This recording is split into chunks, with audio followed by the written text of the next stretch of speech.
জায়গাটা তো অবৈধভাবে কাটছে।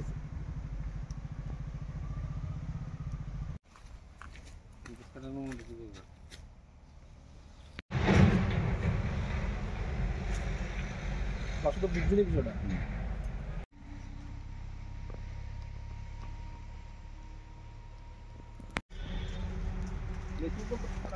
সংসার চালা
তারিখে গাছগুলো কাটছে।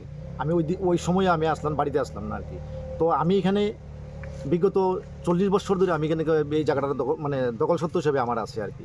আমি এটা খাস ভূমি, এটার আমি এখানে খাস ভূমিতে আমি অ্যালটমেন্ট পাওয়ার লাগে আমি কয়েকবার আমি পেয়ার করছি, আমি অ্যালটমেন্ট পাইছি না। আমি অনেক চেষ্টা করছি যে অ্যালটমেন্ট পাওয়ার লাগে, কিন্তু দেখা গেছে কিন্তু আমার পাশের যে জায়গাগুলো ওই জায়গাগুলো নিয়ে তার একটা বিবাদ ছিল। ওই বিবাদের কারণে দেখা যাচ্ছে বিবাদের কারণে কিন্তু তারা জমিন কাটতে গিয়া দেখা যাচ্ছে আমার জমিনের গাছগুলো কাটতে তারা করে নষ্ট করে লেছে। কতটা গাছ কাটছে? প্রায় 200-র উপরে গাছ কাটছে। আপনি এখন কি চান? আমি তো চাই যে আমি তো গরিব মানুষ, বুঝছেন না। আমার অ্যাকচুয়ালি তো আমার এই গাছের উপরেই কিন্তু আমার সংসারটাকে নিয়ে কিন্তু এখান থেকে এই গাছের থেকেই আমি কিন্তু গাছের কাজ করে এসে কিন্তু আমার সংসারটার প্রতিপালন করতেছি। যে আজকে এই গাছটি নাই মানে কিন্তু আমার সংসার অচল একদম। যে আপনি কে কাটছে গাছগুলো? কাটছে অ্যাকচুয়ালি তো ওই যে পাশের যে জমিনটার যে মামলা আসলো, ওনার যে কাগজ আছে, বিক্রম ঋষি দাস, নরেন্দ্র ঋষি দাসের ছেলে বিক্রম ঋষি দাস ওই তাই আর ছেলে আর বাবা মিল্লা, দুজনে মিল্লা তারা কাটছে। আপনার গাছ কাটবো এটা কোনো ইনফরমেশন দিছে আগে? না, আমি এমন কোনো ইনফর্ম কিছু পাইছি না আমি যে আমার গাছ কাটবো কি আসল বিষয়। আপনার নাম? আমার নাম বিকাশ পাল।